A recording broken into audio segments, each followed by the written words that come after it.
Hello, hello, hello. Happy Thursday, Unemployment Thursday. How is everyone doing? Good morning, Daniel. Good morning, Sterling. Hey, Stafford. Good morning, Mark. Who else we got? Patrick. Good morning. Good morning, Jacob. What else? What else? Good morning, Royal Palms. Good morning, Richard. There we go.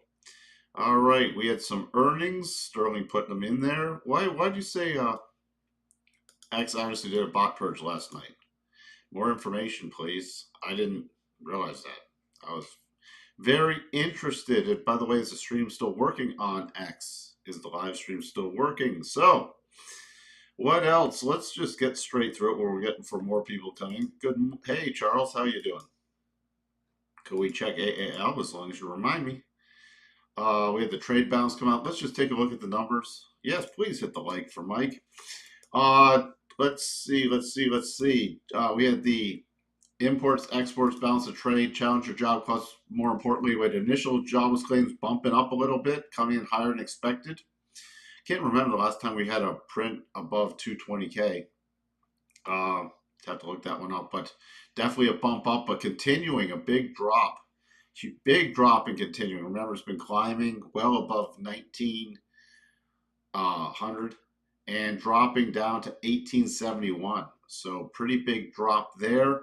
But it's all going to be shadowed tomorrow by non-farm payrolls. That's going to be more important. So that's where that sits. What do we have left today? Not much. We have Barkin speaking, and we got some bill auctions, but not much tomorrow. Everything's going to be focused on non-farm payrolls Friday, tomorrow. The last non-farm payrolls, because Powell mentioned, that's one of the reasons they did the 50 basis point cut was related to, unemployment. So let's see how that comes in tomorrow. That's going to be important, but the market will just shrug off everything, it seems. So thank you, Patrick. X's follower counts dropped. Yours or mine or whose follower counts or Elon's? There's an important McDonald's snack wrap. What's a snack wrap? I don't even know. Good morning, McRangers. Yep. Let's see. I don't think that's true.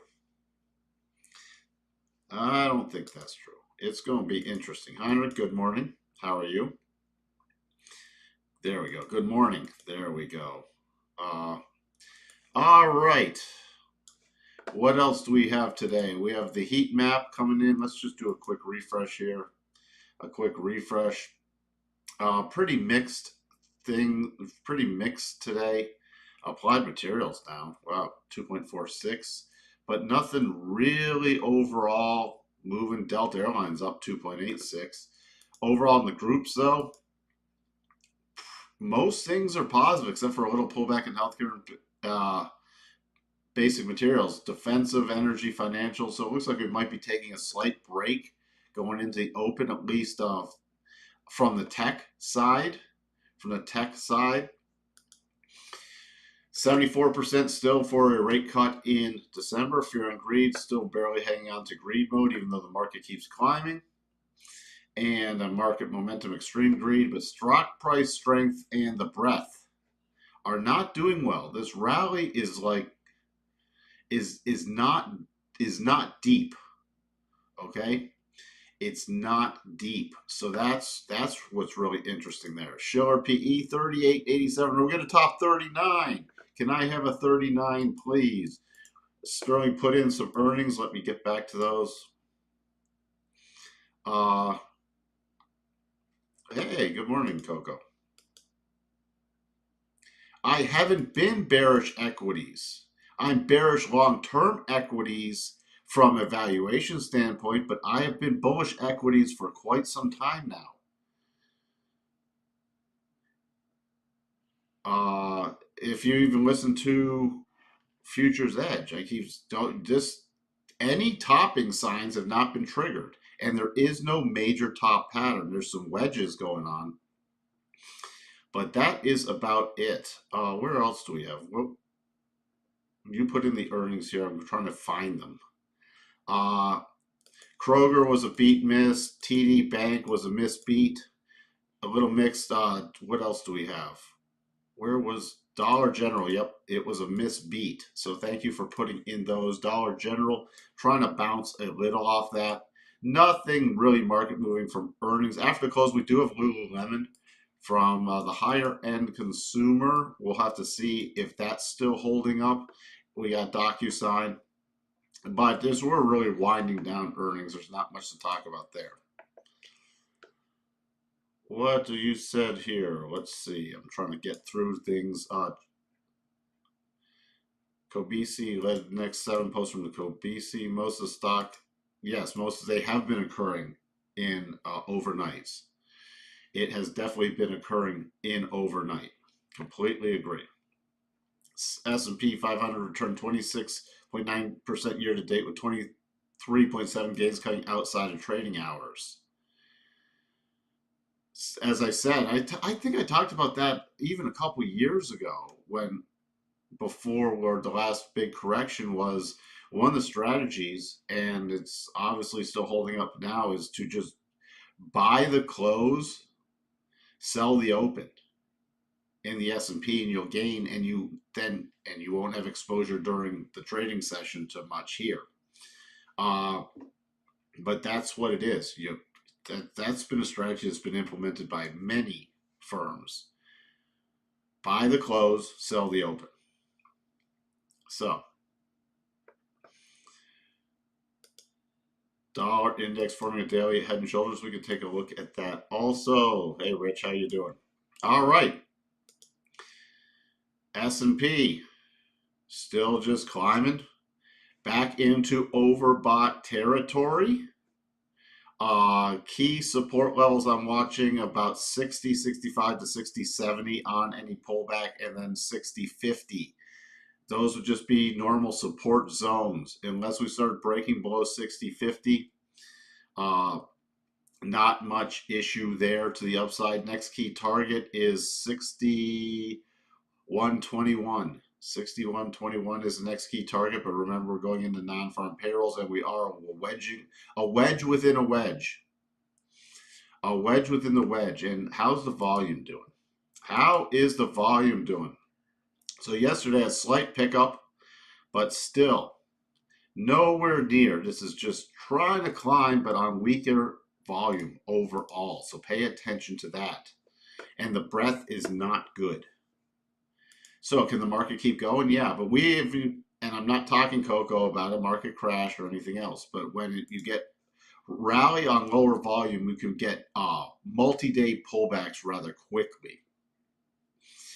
So the breadth isn't there. Closing in on the next 21,580 target. 21,580, and then the next major target higher is 21,900 roughly. That's where we sit there. Still, the double is potentially in place, but getting very close to being invalidated, and of course, it has not triggered. The major support level is all the way back at 21,250. The minor support level is coming in right around 21,460, 470. What else do we have?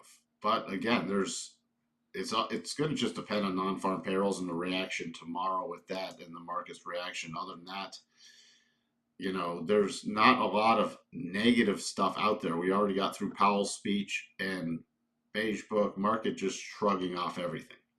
44,806 is the key support. 44,800 is key support. The Dow is trying to break out so far sideways correction. This is not a solid double top.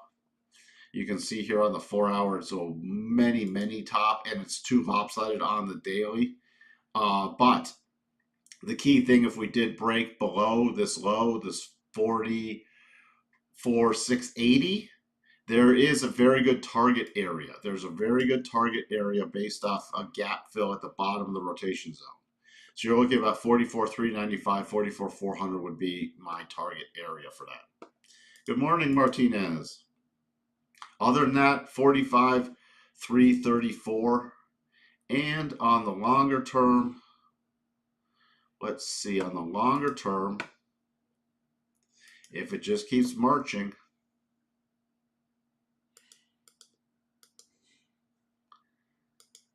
you got about 46,150.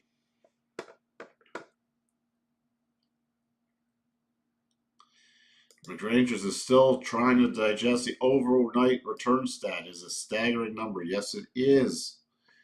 And thank you for posting that, Sterling. By the way, Sterling, are you completely healed at this point? Or you let us know if you're completely healed.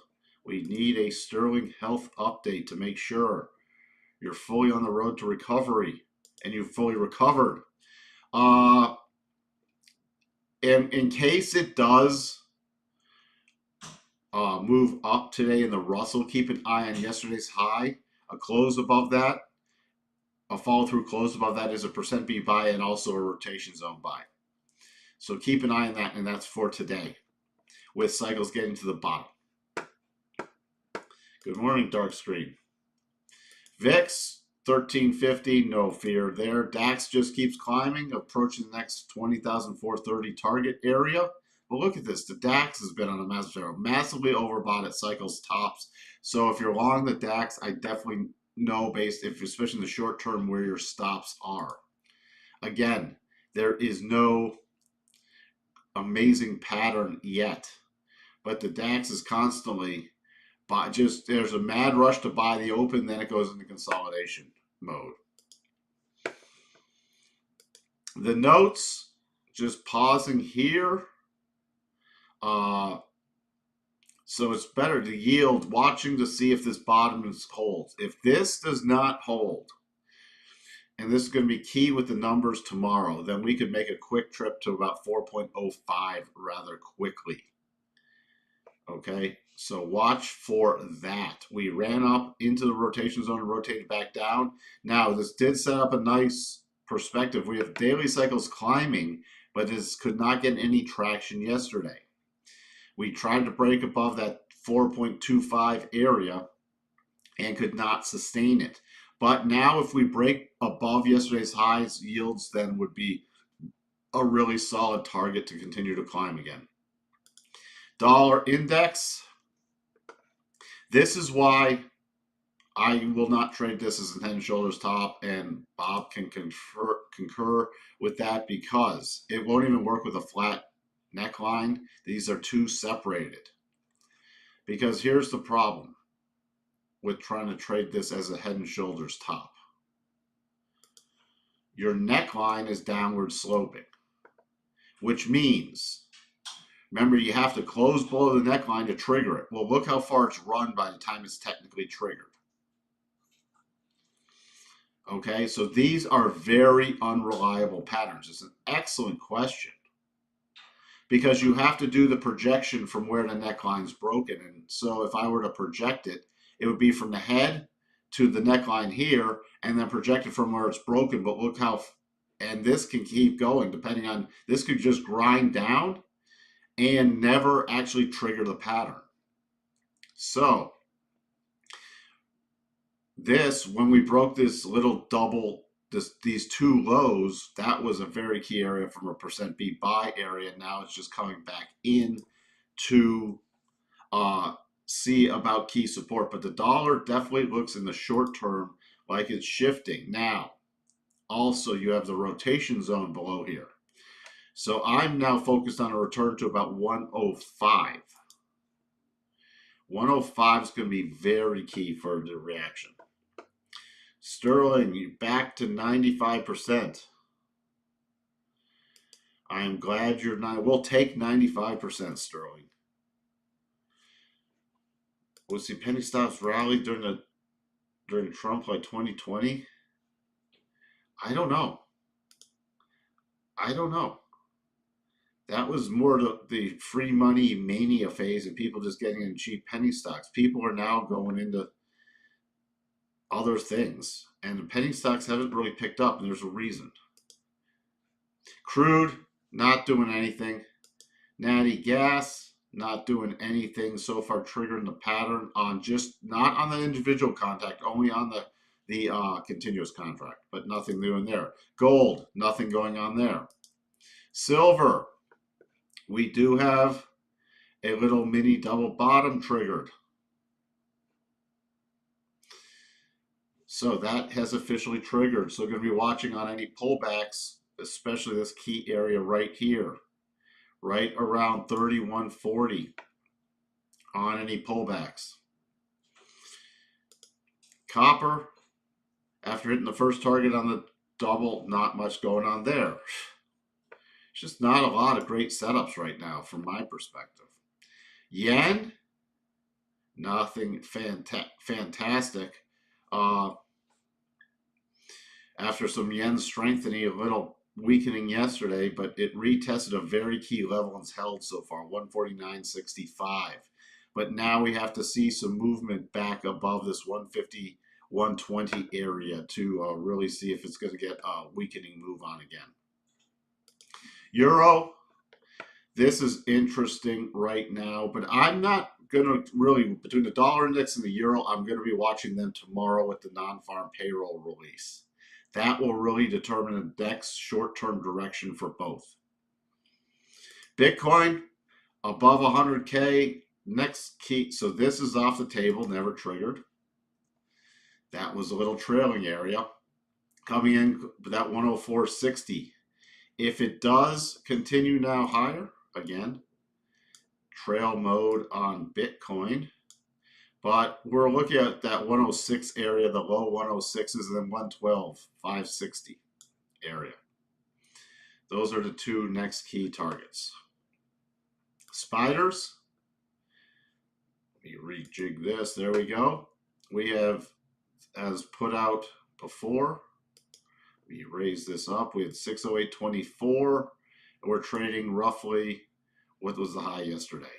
That was virtually hit the short-term harmonic, 607.91. So right in that area, that's going to be the key resistance, then 611.41.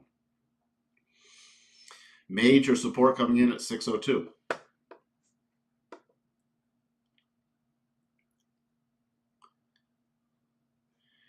Bitcoin is unlimited. Okay. I got some tulip bulbs too that are unlimited. Theoretically, anything's unlimited.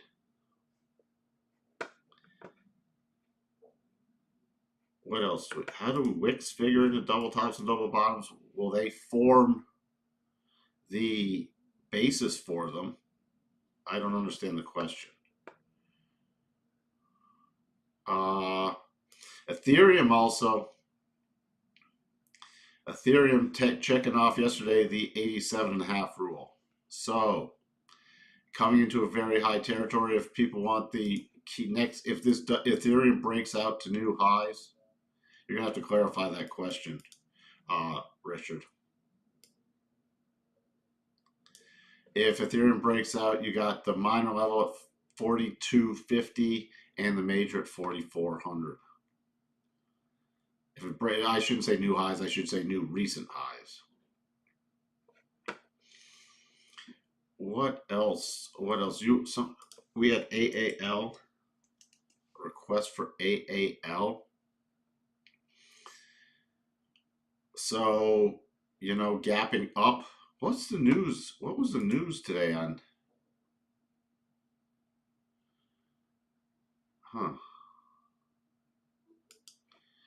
Okay. Well, that checked off the 87.5 rule. And now what's the next bigger thing? What is the next bigger thing? We're going to expand our harmonics. So we're going to look at this.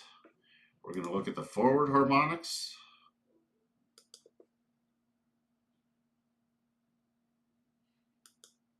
And here you go. All right, so it's gapping up above 1588. So 1588 becomes harmonic support. What's the best business for, what's the best business for 2025? I have no idea what the best business is. Are you talking related to the markets, or are you just talking the best business? I would not know that. Are you talking the best business to invest in?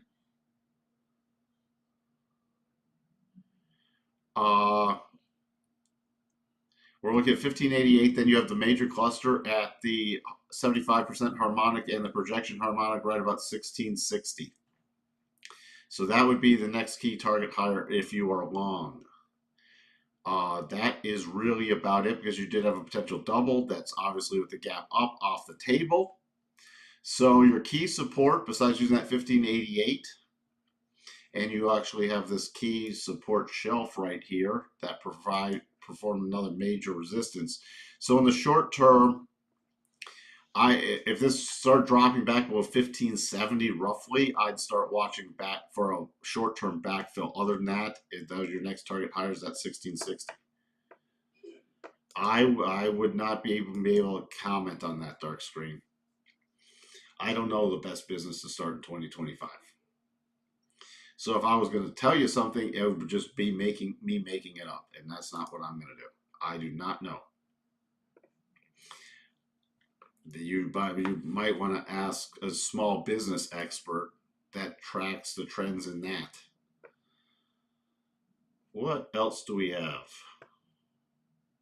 Is the top formed from the top of the wick or the close and breakout from the close? The top is formed from the top of the wick. So let's just pretend this double was not invalidated. These would be the two top areas, and they have to be. So this forms the one side. This wick has to at least be above the 75, and the stronger ones are above the 87.5. Now, you also do the reverse harmonics. And once the wick, the best ones still fall between. The wick on the right-hand side falls between the 87.5 and the 12.5 reverse projection. So this area would be the strongest double. When it gets potentially invalidated is when it moves beyond the 25% reverse projection. Then it's off the table. So that's why this gap up invalidates it. Now, it's not confirmed unless you have a trade below the base here, and it's not triggered without a follow-through close below there. So those are the exact setups.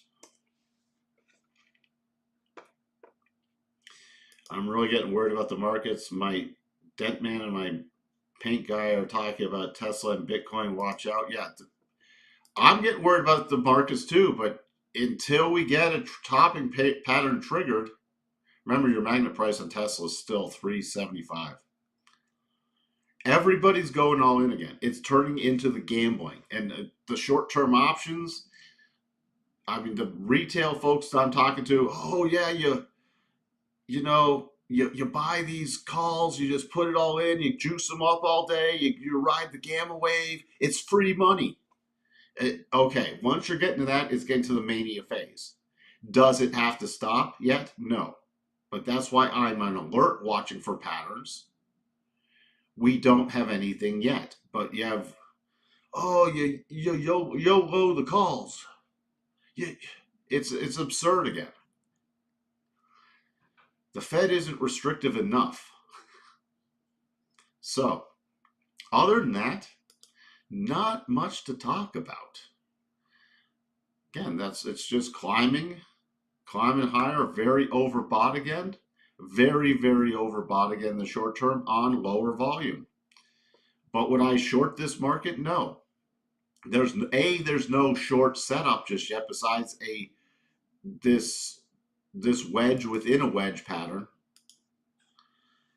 So you see this little wedge within a wedge. This within the bigger wedge, but nothing's triggered. And by the way, if this little wedge triggered, it would only be potentially to the back to the rotation zone area.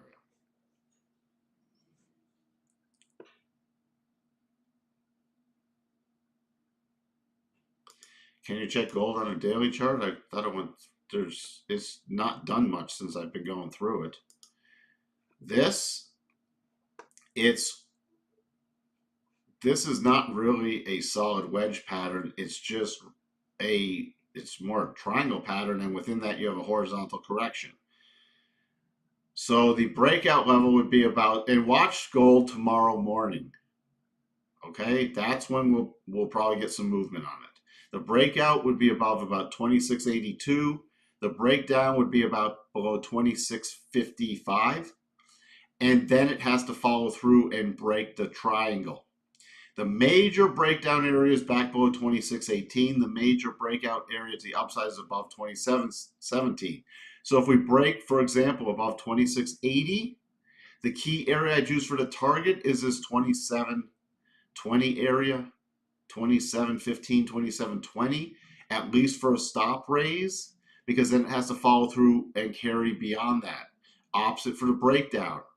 If we're to break down below this 2650, then it has to follow through and get below this 2620 area. So that would be a stop lowering for any shorts.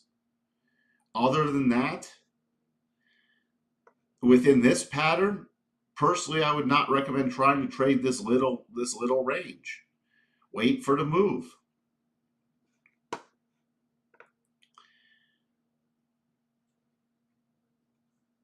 So there you go. Bankruptcy of Spirit. Yeah, Spirit declared bankruptcy. All right. That's really about it. Let's just take a look. We'll just take a look to see where the tick opened today.